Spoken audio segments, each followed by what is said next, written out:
Hi, I'm Chuck Myron, And I'm his wife, Taryn Myron. and we're Married to Saturdays. Married to Saturdays. Welcome back. Welcome back. So, you wanted to do a little shout out, right? Yes, first of all, I just wanted to say thank you so much to our new subscribers. Want to shout you all out.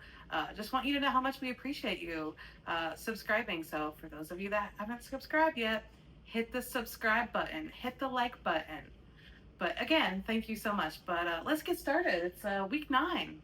Well, look, a lot of things happened in week 8 that neither of us were really happy about. That's true. So let's talk about it. I want to talk about Florida State first. Because, oh yeah, there's been a lot going on. Yeah. Look, Norvell looks like he's sticking around, at least for now. What are your thoughts? Oh my goodness. So last week I said I was half on, half off that Fire Norvell train. I am fully on the Fire Norvell train, both feet in the caboose, in the train. So yeah, let's go. Let's fire him. Let me tell you why I say that. Because he's lost the respect of the team. The team is mocking him. They're making jokes about him. They're saying he says the same thing every week. And it's very repetitive, and all he says is respond, respond, respond.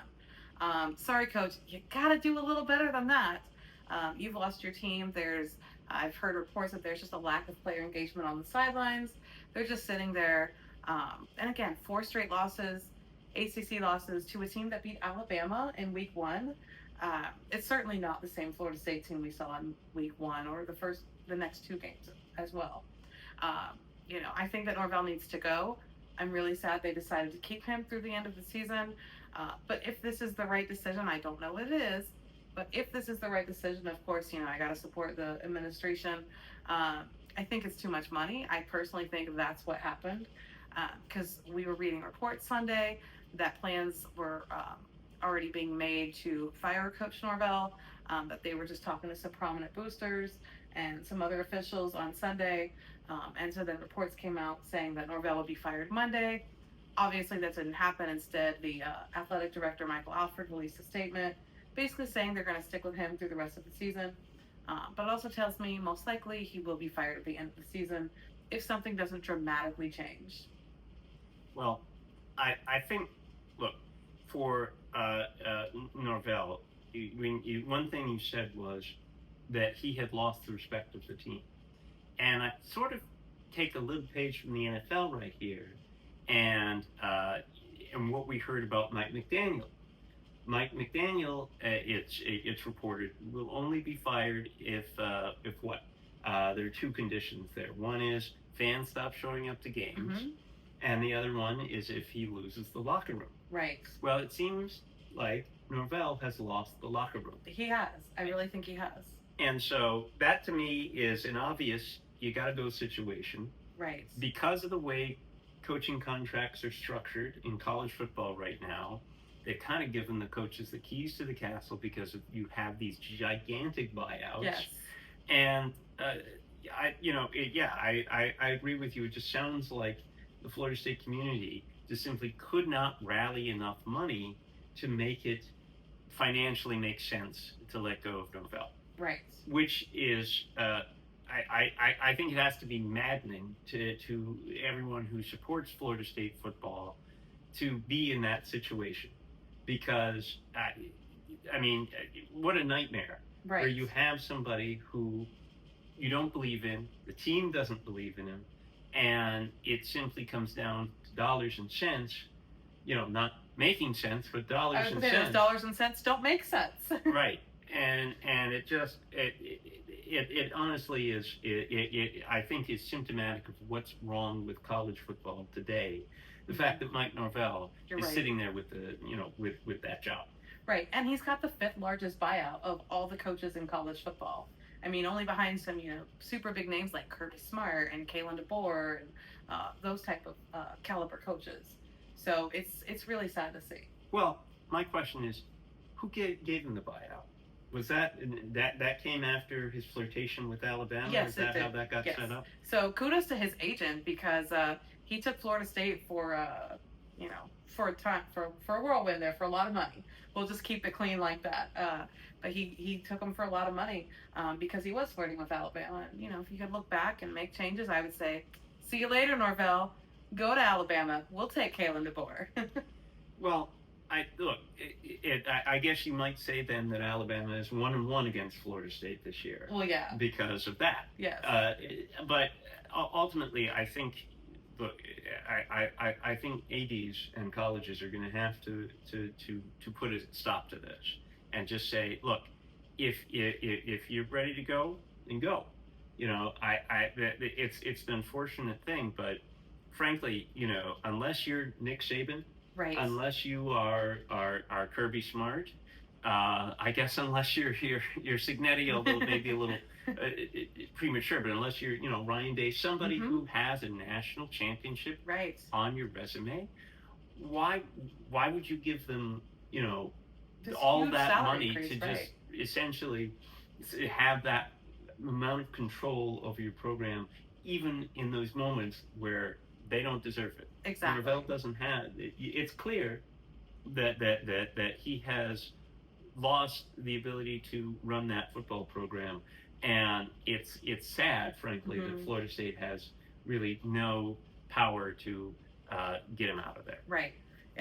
Honestly, Florida State's football program is kind of in shambles right now, and it's whatever happens at the end of the season, whether he's fired, no matter who's hired, it's going to take a long time to rebuild. Well, I'll go back to Alabama. We'll pivot a little bit because, that was a loss for Tennessee. Right. You beat Florida State. Right. And one thing you can say is that Florida State beat the team that beat Tennessee. That's right. So again, in our logic, Florida State is better than Tennessee. Well, look, maybe I'll grant you that because you got to have something held on to. Well, that's true. We have fan. about very little right now.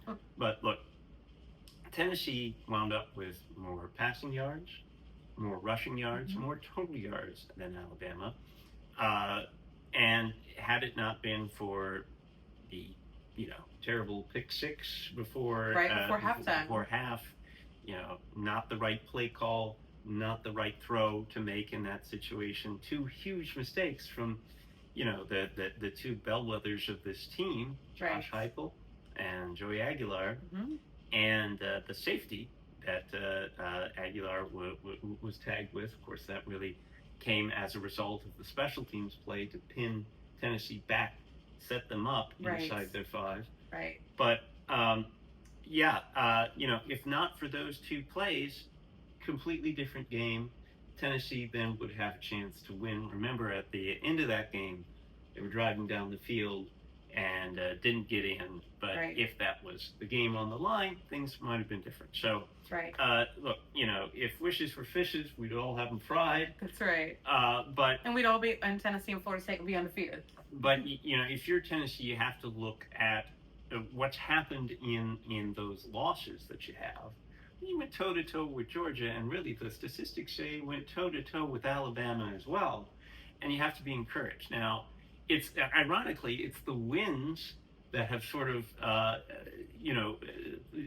really been the frustrating parts for Tennessee this year, where they haven't looked as good in the wins as they have in their losses. Now, we're going to see as the season goes on, Oklahoma will come to Knoxville.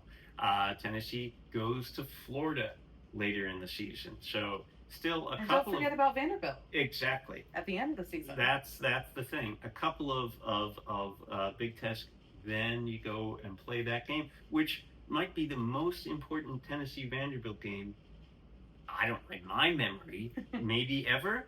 Could be, because that could be for a playoff spot at the end of the season. But there's a lot to cover between now and the end of the season, that's for sure. But we're in the second half. And I just want to say about the Tennessee game, yes, the stats on paper were great. Unfortunately, it's about the results on the field. It's that score. That's the most important stat of the game, of any football game, unfortunately. Well, right, and that's what you're going to be measured on at the end of the year. Ultimately, is are you a no-loss team, a one-loss team, 2 or 3, or 4 or more, like Florida State. That's where you start to separate who's who. But then when you get down into the season, if you are a 2-loss team, you are going to be compared against the other 2-loss teams. Right. And then you start to look at, okay, who'd you lose to, who'd you beat, and what did you look like in those wins and losses. Exactly. So that's where some of this other stuff gets to be important. Right. It was quite a week, that's for sure. There was another big name coach who got fired Well, on Sunday, Billy Napier at Florida, after I believe 4 years, I believe it is. He was fired from Florida. He was let go on Sunday. What do you think about that? well, obviously Tennessee is going to get to play Florida later on. So will Florida State, yes. And will Florida State back-to-back weeks as it happens. Yes. Look, so Florida is a program that both of us keep our eye on. Yes. And I think ultimately, you have to applaud Florida for putting themselves in a better position than Florida State to make this move. Now, Florida's certainly, we've sort of known that Billy Napier was on the hot seat now For a while. for at least since the beginning of last season. You look at the schedule that they've had the last 2 seasons, and you say, how is he going to get through that with this team? There hasn't been the kind of talent there that can overcome just a brutal schedule. A lot of that now falls on the AD, the Florida, for scheduling, as tough as they did. But that's kind of the cards you're dealt at Florida too, because you have that rivalry with Florida State. You have that rivalry that you don't visit all that often, but sometimes you do with Miami. And I think that plus you're in the SEC and you play a tough SEC schedule anyway. Right, but that's a given. Nothing you can do to control that. Right. But I think maybe the worst own goal for Florida this year was scheduling USF. Yes. Because who knew how good they were going to be? Well, but that is a program that you have to watch out for. They were ranked as high as number 2 in their past. Yes. And obviously when Florida scheduled them, they were down. Yes. Now they're up. So it was a very difficult set of circumstances for Billy Napier. Ultimately, he did not win. We talk about wins and losses being important. Right. That's what did Billy Napier in. Although, to be honest with you, I was very surprised by the timing of all the opportunities to fire Billy Napier from this season and last that there have been. To do it after a win. Right. After a win. And I believe it was their homecoming as well. Right. And I realize they're going into the bye week, but I don't get it. Yeah. I don't get that. So the timing just feels fishy to me. Right. And I agree with you. Maybe they wanted the bye week for an extra preparation with an interim head coach. And also, I just want to point out Billy Napier's buyout is only about $20 million. So Florida did a lot better. And I think still, as much as they're a rival and we don't like the Gators personally, I think that's still a great job. You're in the SEC, you're in Florida, so it's prime high school recruiting. And there's lots of money at the University of Florida, so I think it's a great job. There's a lot of great coaches out there, some from the Power 5, some really good coordinators, some bigger name coaches who no longer have a job, James Franklin, but at that caliber, there's a lot of talk about, other big names being mentioned for that Florida opening, like Lane Kiffin, Marcus Freeman, so we'll just keep our eye on it and see how that goes, how the search goes, what develops. Well, I would say this. I think it's really interesting if Florida State pulls the trigger at the end of the season on Norvell, and both Florida and Florida State are going out to the coaching market together. Right. I think, look, Florida's an SEC job, and obviously that means a lot. Yes. It means something. But look, would you rather go and try and knock heads in the SEC? Now 9 conference games. You've got Florida State there every year, plus whatever other Power 4 opponent you might want to schedule. Or do you want to go to Florida State, still have the ability to recruit in Florida, and now you're just trying to win the ACC. Right. So I don't know. I think you have more opportunities to succeed at Florida State than you would at Florida. And I agree with you because of the difference in the conferences. At Florida State with the ACC, you have a clear path to the ACC championship, which also means you have a clear path to the playoffs. I think for Florida or any SEC school really, that's not Alabama or Georgia, that path to the playoffs is not as clear. So yeah, and I agree with you. I think if I was a coach and Florida State and Florida both offered me the same amount of money and everything else, I would take Florida State for that reason. Not just because, you know, the Gators are our rival, but I think it is an easier path to the playoffs. All right. Well, you know, you mentioned though, Florida, Alabama, and Georgia right now. It, hey, you know, for as much changes in college football, those two schools have stayed the same. I mean, that is Yes. the class of the SEC. Everyone else is on a second or third tier. Exactly. Well, yeah, it's like I said, it was a wild week. Are you ready to get to the polls? Let's do it. All right. So again, as with every week, we're going to talk about who's properly rated, who's overrated, and who's underrated. So with that, we're going to start with number 25, and that's Michigan. Yeah, coming back into the poll this Yes. week. After a week or so out. And they beat Washington convincingly. I think you know, as a two-loss Big Ten team, I would like to say I think Michigan is better than just the 25th best team. I don't think they're much better, but I think they're still underrated at number 25. Underrated slightly. I like yes, that. yeah. All right. Well, let's see here. Number 24, we have Arizona State. Had a big win this weekend. Big upset. Yeah. Well, yeah, I mean they've got Sam Levitt back at quarterback. It makes a difference, right? Yes. He is a special player. He is. You know, and this is a team that I've been impressed with, dating back to last year. Of course, they had Scattaboo. Yes. He's Who's doing great with the Giants, but we don't talk about NFL here. Yeah, right. But look, I think Kenny Dillingham, who might be maybe a Florida State with Florida State ties, maybe somebody who could go in there. But yeah, I think he's doing a great job there, and I think Arizona State is also underrated. I agree with you. We're both big fans of Arizona State, so that's for sure. All right, number 23 is Illinois.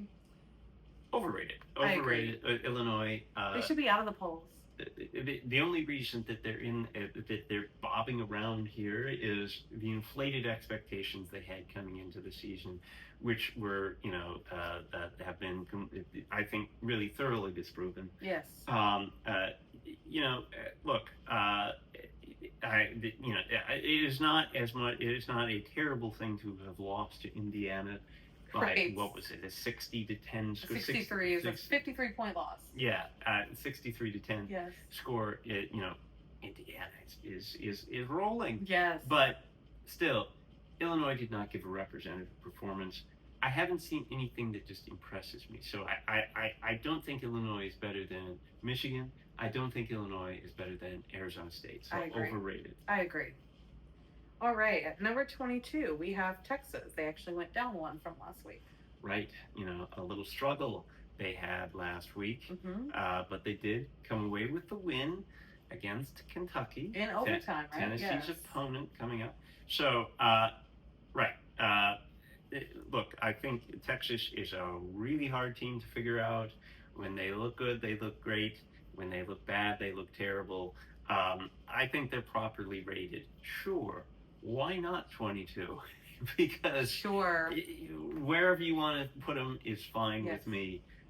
They're just an enigma of a team. I think Texas is the picture of inconsistency right now. Yes. That could change, but as of today, I think they're quite inconsistent. Of course, along with their quarterback, Arch Manning. And when you're inconsistent in a sport that demands, hey, only 12 teams out of 130 some get into the playoffs. If you're inconsistent, you're failing. Exactly. All right, let's move up to number 21. We have Cincinnati. Look, we've got one Big 12 team already. Yeah. Here's another. Cincinnati, I feel, has looked good. They have only one loss. Right. They're, you know, certainly in the thick of that Big 12 title race. Yes. Properly rated. I agree. All right, number 20. They had a huge loss this weekend. LSU. well, LSU.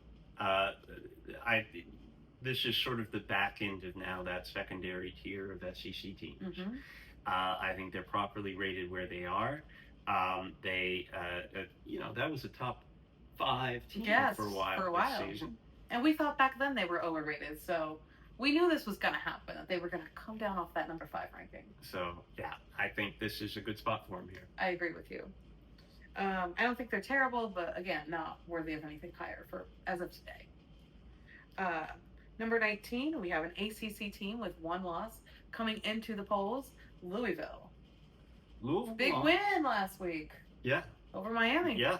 Louisville belongs, and they proved it, look, at Miami. Yes. To win. But that's a team, Louisville, that really should be ranked anyway. I think they're properly rated right there. Look, that ACC title race is wide open now. Right now. Except we have 1 leader, but we'll get to that. Well, Louisville is, properly rated. I agree with you. All right, so we've talked about this team a little bit already. Number 18, USF. USF, the leader of the leader of that group of 5. Huge game. We'll talk about it against Memphis. Yes. Look, but USF has put in the work. They continue to win. Their only loss to Miami, which obviously doesn't look as good as it did last week, but still very, very strong-looking schedule. Mm-hmm. They continue to roll over their group of 5 opponents since playing Florida, since Boise State even. Boise State, another group of 5 opponents. So, look, USF, they're in the driver's seat with a chance this weekend to really take command in the race for that guaranteed group of 5 playoff spot. That's right. I think they're doing a great job up in Tampa, or down in Tampa, however you want to look at it. Yeah. So number 17, we have a team that's very near and dear to your heart, Tennessee. Unfortunately, they had the big loss to Alabama this weekend. Well, what do you think about that ranking? Tennessee has been in the teens for weeks and weeks now. Most of the season, or all the season. Yeah, and I talked about it earlier, how they've played toe-to-toe with the teams they've lost to. They've looked a little shaky over the SEC teams that they've beaten. Mm-hmm. Arkansas and Mississippi State. So I think, right now they're properly rated, but with room to grow there. Mm-hmm. Chance, starting with Kentucky this week, to go on the road and maybe for the first time get a convincing SEC win. Right. And I think they're with that, that second-tier SEC group that we've been talking about. Yeah. With some issues, but with some great potential as well. Yes, exactly. All right, number 16, we have Virginia. Virginia, here's a team with a lot more potential than we thought. Yes. Right? My goodness. Tony Elliott doing a great job there. They just keep rolling along. The win over Florida State, certainly no fluke now. No. Now, it's not quite something to hang your hat on if you're Virginia, but they also beat they beat Louisville, I believe. That's Louisville's only loss. So, look,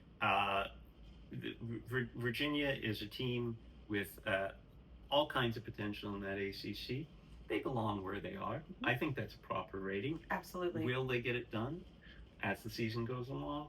I don't know. This might be, we talk about potential, but they might be capped out here. That depends, though, because how do the other ACC contenders play down the stretch? Right. We shall see. I think they're in contention for that ACC title shot as of today. Properly rated right now. Agreed. All right, the pollsters are getting it right so far. Number 15, we have Missouri, who went up 1. They've got a big game this week. Huge game. Vanderbilt. Missouri, I don't think is properly rated. I think they're overrated. I think they're just again. I said it last week. There's nothing that team does that really distinguishes itself. Mm-hmm. There's nothing where you go ooh and ah. There's no Joey Aguilar throwing bombs. There's no pizzazz. There's no Diego Pavia. Yes. Yeah, exactly. And maybe, a workman-like team can get it done. They'll have a chance if to they prove keep that. winning. But, we'll see. But right Yeah. now, I just feel like they're a little overrated. But they belong in that tier between LSU and And Tennessee and the Tennessee and this little secondary tier that we have. Sure. Where we're gonna hear a lot more SEC teams Oh, here yes. in a moment. But they're in the group. Yeah. I just think they're a little overrated where they are in the group. All right. Number 14, this team had a big loss last week from the Big 12, Texas Tech. Texas Tech, they're overrated. I still think they're overrated. I think they should belong with the rest of the Big 12 teams that have one loss. But they took a deep dive this week, so it's better. Well, why is Texas Tech above Cincinnati? I don't know. Why? I haven't seen it. I haven't seen it. So they're overrated. Okay. And there you have it, Red Raiders fans. All right, number 13, up one. This is a very we're going to go back to the SEC actually, Oklahoma. Oklahoma, yeah, right there in that middle range. Yeah. Pretty interesting. What would have happened if John Mateer had never broken his hand, had been able to just keep building on the momentum that he began? They would be ranked a lot higher, that's for sure. Well, it's that Texas loss that is keeping Oklahoma down right now. Mm-hmm. But look, I said to talk about potential. Oklahoma has tons of it. Yes. And that's a dangerous team in the SEC coming down the stretch. I actually think they're a little underrated where they are. Okay, I tend to agree with you. Number 12, we've talked about this team a lot this year, Notre Dame. They have 2 losses. How are they still ranked so high? I guess it's the quality of the losses. Texas A&M, still unbeaten. Miami, though, not quite as impressive. And also, they were the first 2 weeks, so I think Notre Dame's had time to move up in the polls, whereas maybe the others with 2 losses have not. I think Notre Dame's a little overrated. I do too. Because they've just been scrambling up the polls. Yes. Yes, certainly they keep winning. So if you keep winning, that's what's going to happen. You got the win over USC.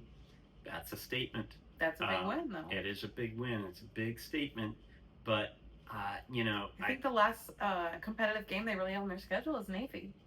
And Navy, why aren't they ranked? But that's a whole nother discussion. Well, the Notre Dame is certainly a top 15 team, but I don't think they belong quite where they are. Yeah, I agree with you. All right, number 11, we have an undefeated BYU. BYU has the look of a top 10 team. I agree. I think they're slightly underranked. Or underrated. I agree. I mean, you win the Holy War. You win everything so far. 7-0. They're rolling in that Big 12. They're the only unbeaten Big 12 team. Mm-hmm. Why is that not a top 10 team? Exactly. Should be. They've done really well. Number 10, going back to the SEC, a big game this weekend, Vanderbilt. Look, Vanderbilt, with the exception of the Alabama game, has gotten it done all season long. Another chance to prove it against Missouri this weekend. Mm-hmm. Just another team in that range of SEC teams. I think, I'm a little surprised, frankly, that they are ranked more highly than Oklahoma. Maybe that's a function of Oklahoma being underrated. Maybe it's a function of Vanderbilt being slightly overrated. Well, I think it has to do with the teams that Vanderbilt has played instead of the teams that Oklahoma has played. I feel like Oklahoma hasn't played as challenging teams yet. Well, it's coming. Well, including Tennessee. Yes. Properly rated, I think, for Vanderbilt right now. I agree. They'll have certainly a chance to prove it. Yes. So properly rated because they're in that range of SEC teams. Exactly. All right, number 9, we have a team who had a big loss this weekend, Miami, and they are not the highest rated ACC team, by the way. So we'll get to that. But what do you think? A 1-loss Miami team, lost to Louisville, number 9. They should be right there. Mm-hmm. I agree. They're still good. They still have great wins. And Louisville is not a slouch. No. So that wasn't an earth-shattering home loss that would send shockwaves through the program. Right. It's not like they lost to Stanford. That was us. It's concerning though that because we talked about this with Miami last week. It's a team that loses focus. Yes. That does not finish well. that gets to the second half of the season and sometimes looks a little bored. Mm-hmm. And, look, we all know problem with Friday night games, Yes. like Miami had against Louisville. It's a difficult spot sometimes, but look, I would be concerned that Miami now has to lock in. I don't know that a 2-loss Miami is going to be a viable playoff team. I agree. I think they have no margin for error now, and they've got to lock in, or that's the season for them, and which would be unfortunate given where they started, given how strong they looked at the beginning of the year. And that's a hard thing when you're an ACC team or a Big 12 team. If you have more than one loss and you don't make your conference championship, it's almost impossible to get into those playoffs. As opposed to if you're an SEC or Big 10 team, if you have 2 losses and you don't make the playoff, you still have a great chance to make the playoffs. But again, that's a whole different podcast. The stratification. That is the nature of college football these days in the Power 4 and the playoff. All right, so let's go to number 8, back to the SEC, Ole Miss, Mississippi. I think They've got a big game coming up this weekend, I believe. Yeah, lost to Just Georgia. had a big game, yes. Lost to Georgia, otherwise unbeaten Yes. this season. No shame in losing to Georgia. As we know. I would say they're properly rated where they are. Again, you're in that secondary tier of SEC teams. Mississippi and Oklahoma. That's a game that's coming up. Yes. That is a really intriguing game because, I kind of feel like they are very similar teams in terms of strength. Yes. That's one to look game. forward to. Yes. Yeah. In the coming weeks, for sure. Number 7, we have the highest ranked team in the ACC in Georgia Tech. They are unbeaten, 7-0 for the first time in a very long time. Georgia Tech. They're rolling. Impressive. Since the beginning of the season, they have looked just as rock solid as they come. That is a team that has shown the ability to be workmanlike and impressive. Yes, have that pizzazz. Well, and Haynes King is just a tough guy. Phenomenal. I think we called him like the quiet Diego Pavia last week. Yes. So they're rolling along, and does it feel a little high? Yeah, you know what? They're probably overrated. I disagree. They're probably overrated, but no. Look, they have proven it so far. So I think I'll say properly rated, but part of me thinks they're also a little overrated too. I disagree. I think they're properly rated. I don't think they're underrated, but they're properly rated given the level of competition that they've played. But again, they're just blowing right through the ACC. They're definitely in the driver's seat right now for that ACC championship game. Well, and if they don't play Miami this year in the regular season series, maybe Miami shows up at the second half of the season, we'll have Miami and Georgia Tech. Well, I'm sure Virginia and Louisville might have something to say about that. But again, we'll keep going. So, number 6, we have Oregon. Oregon, properly rated right there. They are, the next best Big Ten team, the second tier Big Ten team. But, it's interesting that you have Oregon there really above so many of those second tier SEC teams. This is, of course, you only have the one data point because Oregon and Ohio State don't play. Right.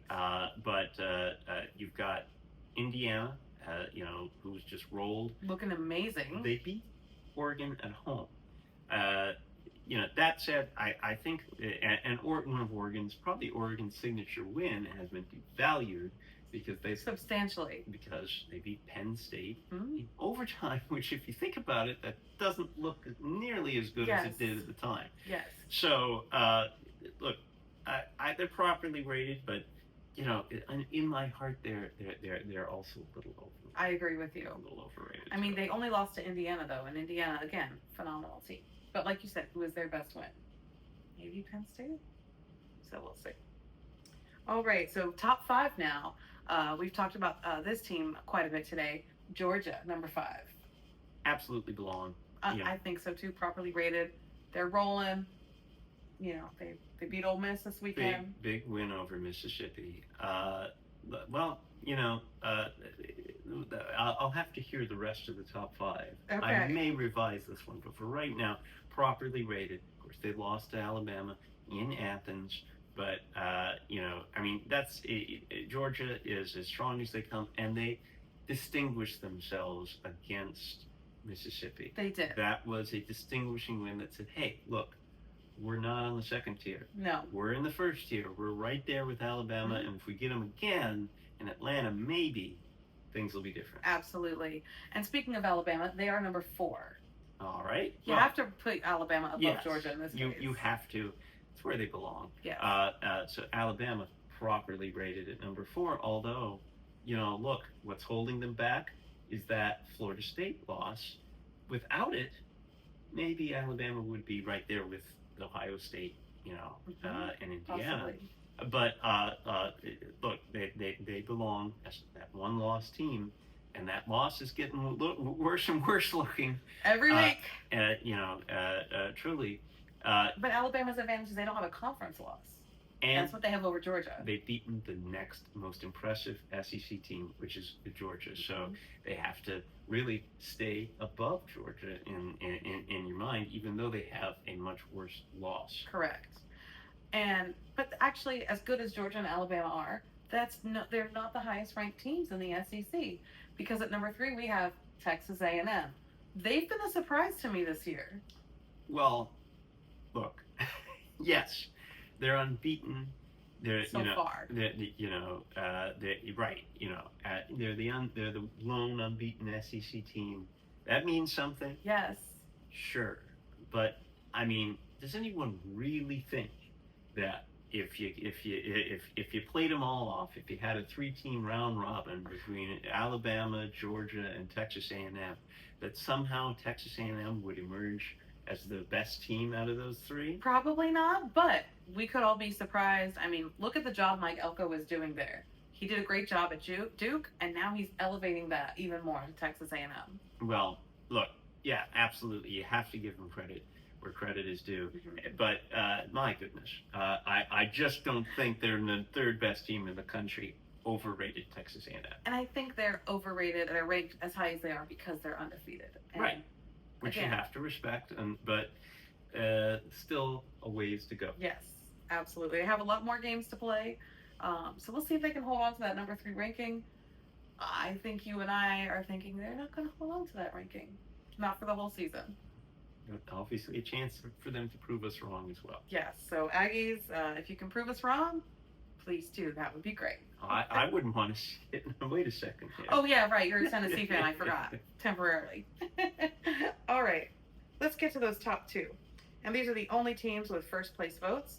With 5 first-place votes. At number 2, we have Indiana. Absolutely deserved. I mean, Kurt Cignetti is now being, like, I talked about him in the same breath as Saban and Kirby Smart and Ryan Day. Yes. Which obviously he doesn't quite deserve yet. He hasn't won a national championship. But, listen. Maybe like a Marcus Freeman type level. Yeah, well, maybe even more so than that, just because it's so impressive. Yes. Indiana. This is not a football school. No. He's turned It's Indiana a basketball into school. a football school overnight. Yes. Overnight. So impressive. Absolutely deserved. Well deserved number 2. I agree. And of course, number 1 with the remaining first place votes, we have Ohio State. The national champions just keep rolling.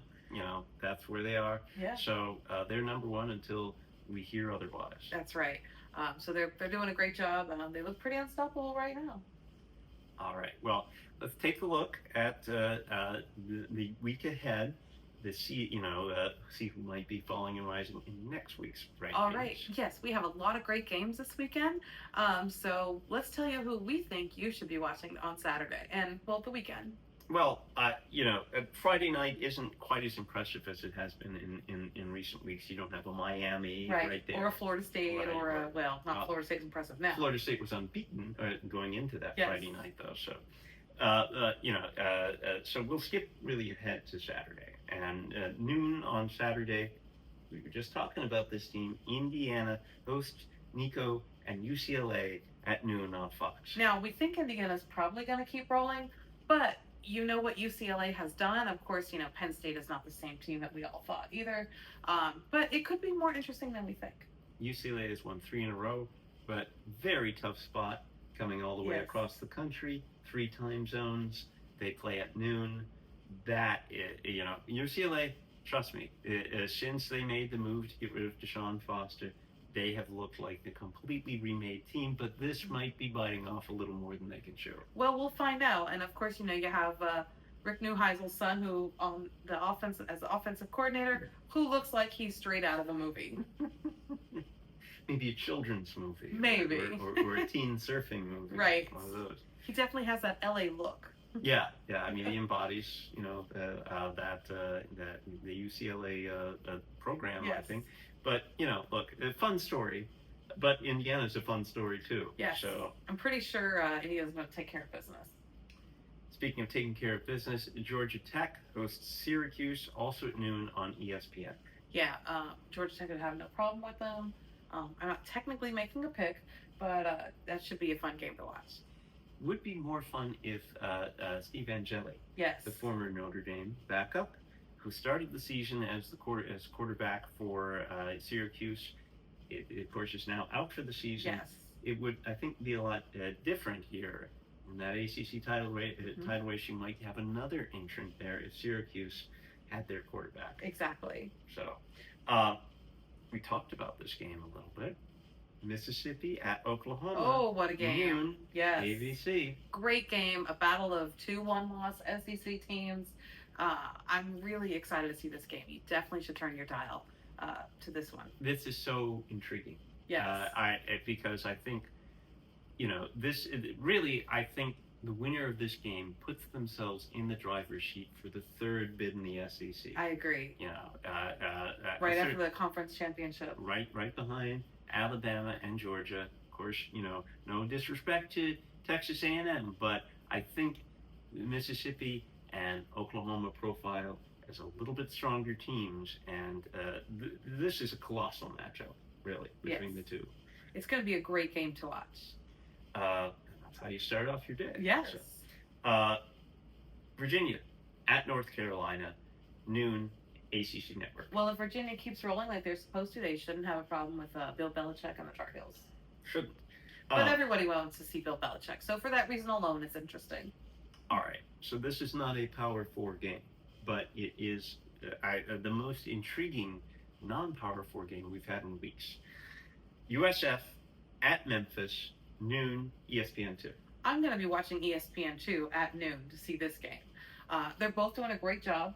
And actually, Alex Galesh and Ryan Silverfield are both being talked about in all of these coaching vacancies, current and possibly future. So I think it's a great battle to watch. See who is coming on top of that group of 5. Great AAC matchup. Well, look, the little bit of the luster was knocked off in this game when Memphis lost in upset. Shocking fashion. Yes. To UAB. Yes. UAB with an interim coach, of course, is the son of the great NFL reporter Chris Mortens. Yes. But look, I think the issue here is USF. They have really been in the driver's seat all season long as that group of 5 leader. Memphis was nosing ahead, but that I think was on the strength of Memphis being undefeated. Memphis hasn't played nearly as strong a schedule as USF. I don't think USF should have trouble with this with Memphis, to be honest. I think Memphis, is a viable opponent, but to me, USF is just a cut above. I think USF is the class of the group of 5, and they'll prove it this Saturday. Okay. I think. We have a little different thought. I actually have USF on a slight upset alert. Not a lot, but just a slight. Okay. Slight, like that, slight. Yeah? Yeah. You like what you see from them? I do. But, only time will tell. Well, they're going to be angry. Exactly. They're going to be upset. So they'll definitely come playing with vengeance. And they'll be at home. Yes. They'll be at home. So there is that. And you know about Memphis from last season. Oh, don't we though? We don't want to think about last season or even this season, really. All right. Let's skip ahead then to the 3:30 games. And Missouri at Vanderbilt, 3:30 Huge game. ESPN. Huge game for both teams. We talked about Missouri's kind of lacking that pizzazz. And on the other side, you have Diego Pavia and Vanderbilt with all the pizzazz and all the talk. So great matchup. Who comes out on top? The pizzazz or the workhorse? I'll be tuning into this one. Well, and Eli Drinkwitz has certainly shown the ability to go toe to toe with anyone. Yes. Great coach. Maybe he will be in the mix for some of these jobs. As well as Clark coming King. offseason.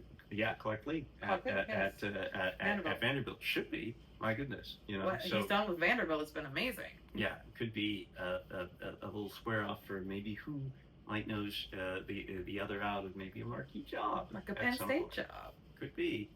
Penn State has mined from Vanderbilt before. Yes. Might not want to go pick the fruit from that tree Right. anymore. Okay. Also at 3:30 on ABC, Alabama at a disappointing South Carolina. South Carolina has been disappointing this season. I think if Lenora Sellers is not active and doesn't run the ball more, Alabama's going to run all over this team. Well, a lot was expected from South Carolina this year. It has not panned out, but an opportunity at home to take a measure of redemption. Exactly. And this is an Alabama team that's riding high, coming off the win in that rivalry game against Tennessee. So, look, it's hard to say. It's an interesting game. It's an interesting game. Interesting opportunity for South Carolina. Yes. At the same time, 3:30 Fox, undefeated BYU goes to Iowa State. Ooh. I actually have this on upset alert. Really? Not saying that Iowa State is great, but they have definitely made a lot of games competitive. So it'll be a great game to watch. I agree, but look, it's hard to not be impressed with what BYU I'm very impressed with them. And replacing the quarterback, didn't think they would have to do it, but they did. So it has worked out. With a very sort of Stone Age approach. Yes. They play football. They have very basic defense, have very basic offense. So I think it's an intriguing team to watch. I do too. Okay, same time, 3:30, Big Ten Network, Illinois at Washington. Okay, I think we're going to find out a little bit more about Illinois. I think we're actually going to find out that Illinois is not as hyped up as the rankings show. Well, I like Washington, even though they had a bad loss to Michigan last week. Yeah, Washington is not a terrible team. No. And certainly at home, again, that Big Ten, you got to go back and forth across the coast. Yes. And this is, it's a tough spot for Illinois. I think Washington, a chance to get a little measure of redemption for their trip. Yes. Which was at noon in 3 time zones away. Exactly. And so, I mean, that home field advantage means something in the Big Ten because it has to.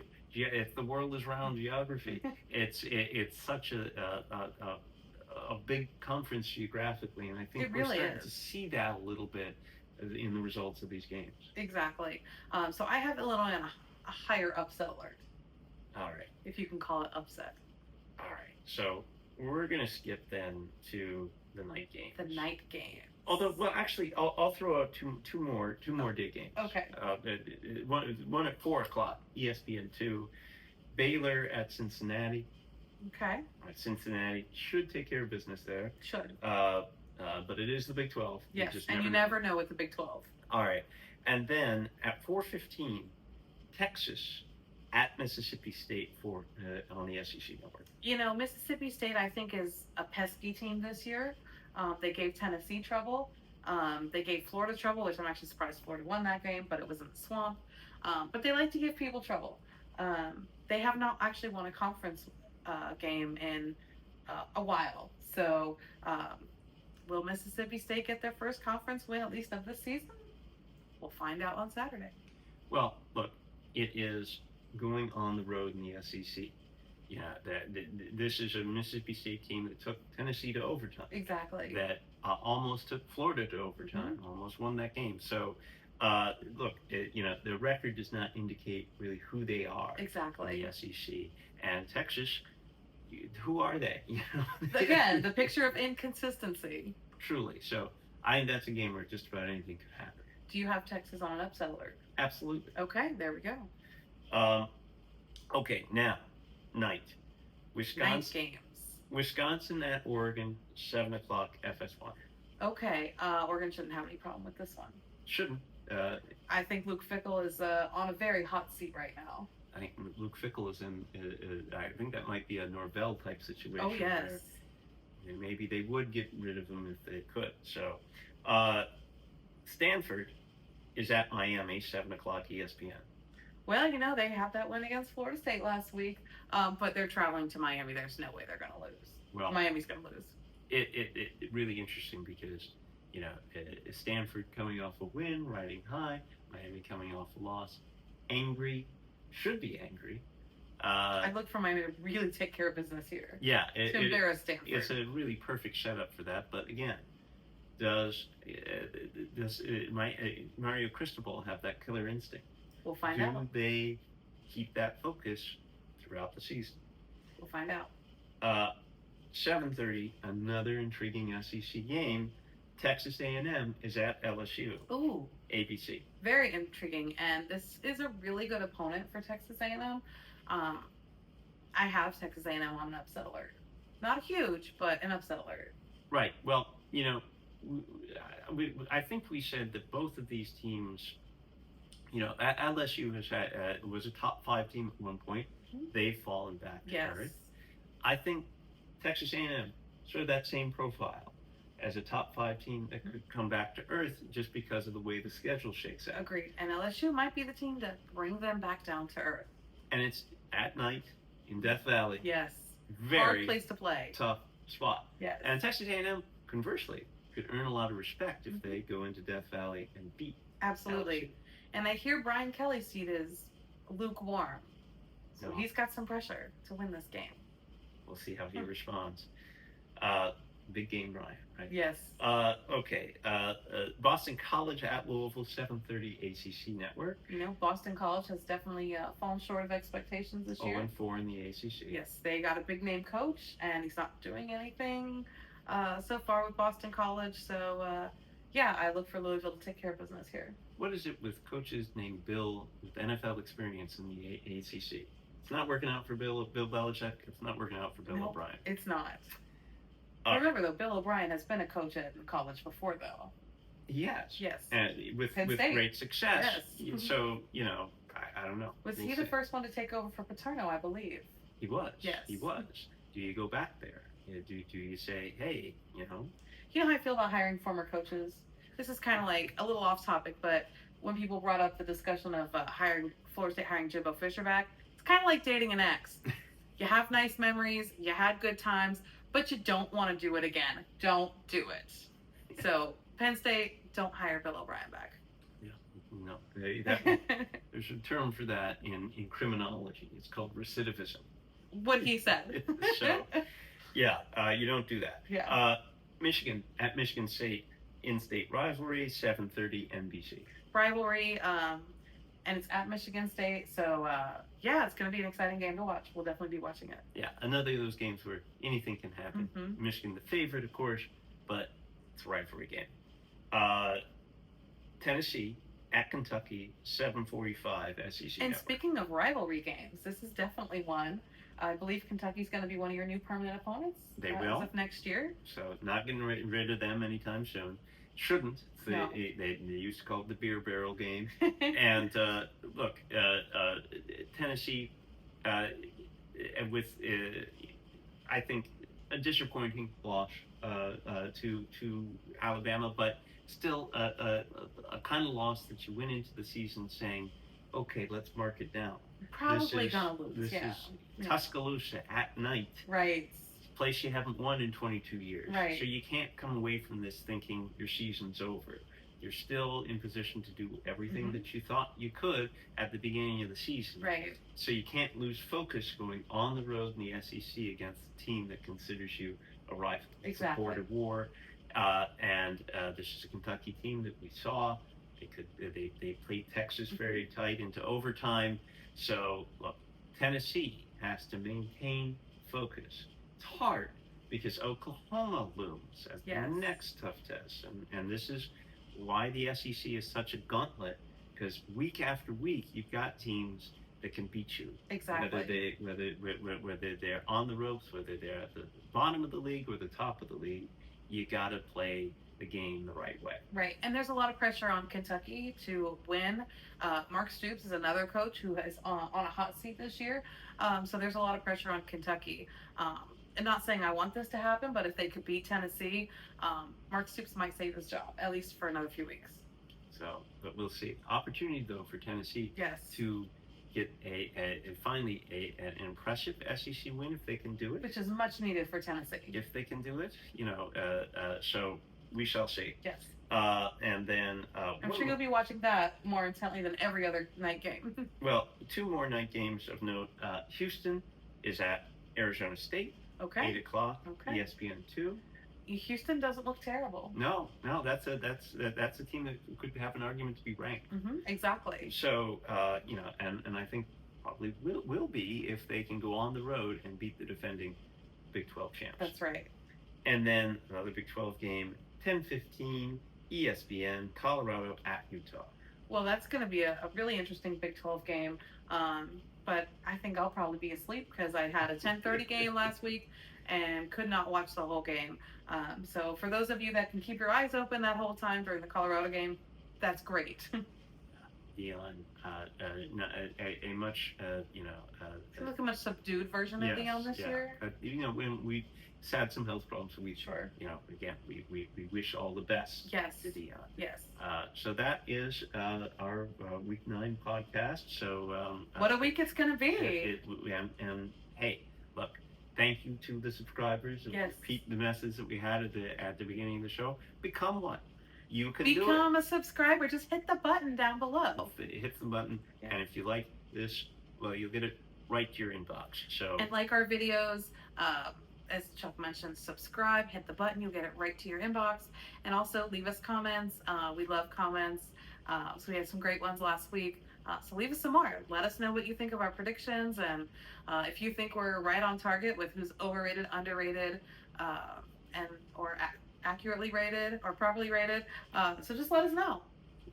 Right, the term is properly. That's what we properly rated. Yes. All right. Well, we'll talk to you soon.